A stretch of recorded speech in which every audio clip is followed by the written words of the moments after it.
We are now joined by Kristin Werner, Vice President of Thoroughbred Strategy and Industry Initiatives, for the latest update on the Jockey Club's Traceability Initiative.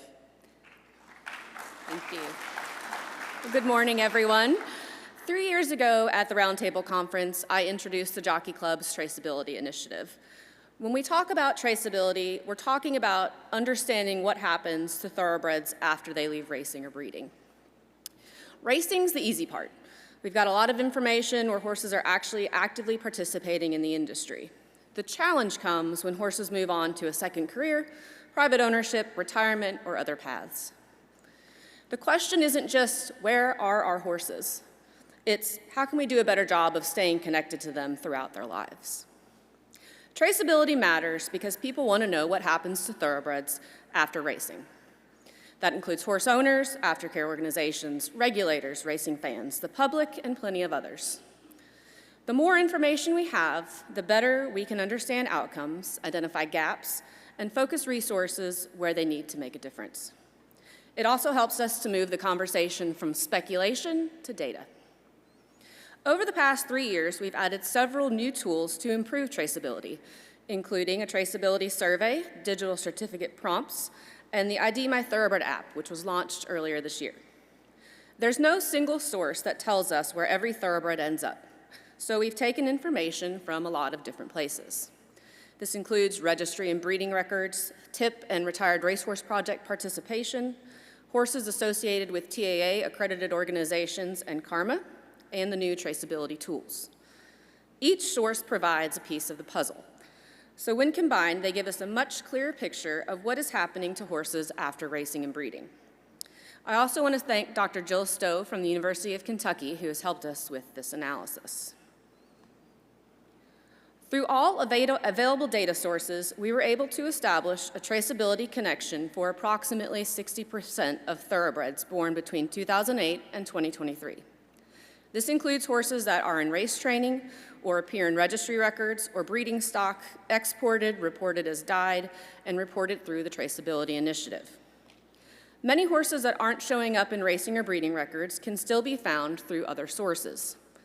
Of the estimated population of thoroughbreds from 2008 to 2023 of more than 376,000 horses, around 46,000 are in racing today.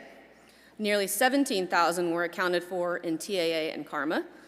26,500 were accounted for in TIP and RRP, with over 3,000 horses accounted for in both aftercare organizations and sport horse programs.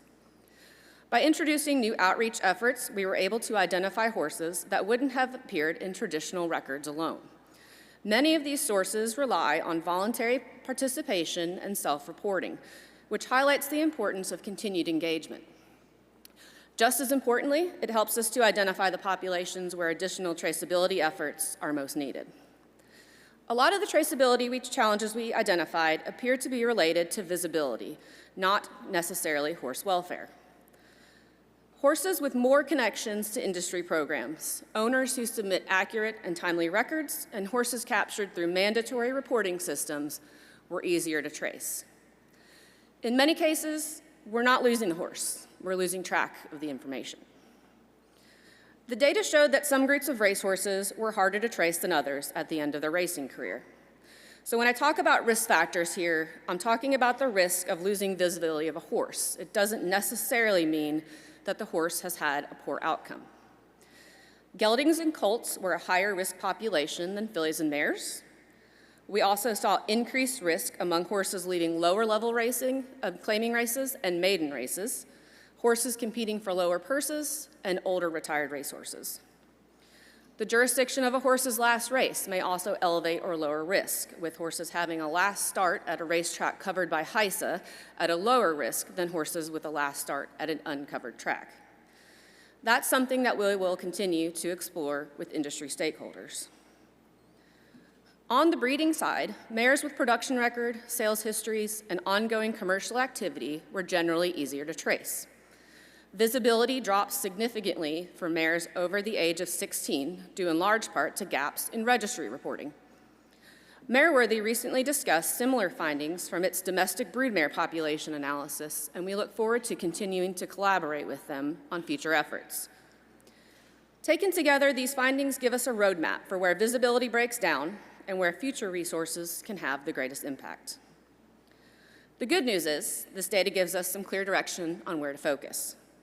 We're continuing to expand owner and stakeholder outreach through the Aftercare Liaison Program and other direct contact efforts.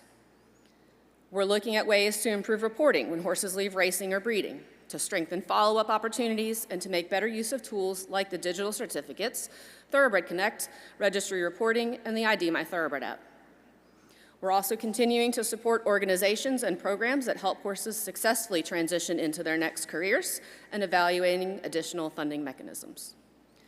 The goal isn't to know where every horse is every day. The goal is to reduce the blind spots and improve the understanding of what happens after racing and breeding. As we continue this work, I'd encourage you to take a look at the resources available through the Jockey Club for planning a Thoroughbred's next career. This QR code links to information on responsible retirement, placement options, and other available programs. And if you have questions, ideas, or information that you'd like to share, we'd love to hear from you. Feel free to reach out at traceability@jockeyclub.com. At the end of the day, the more connected that horses stay to owners, to organizations, and to industry resources, the easier they are to trace and the better positioned that we are to support them throughout their lives. Thank you very much.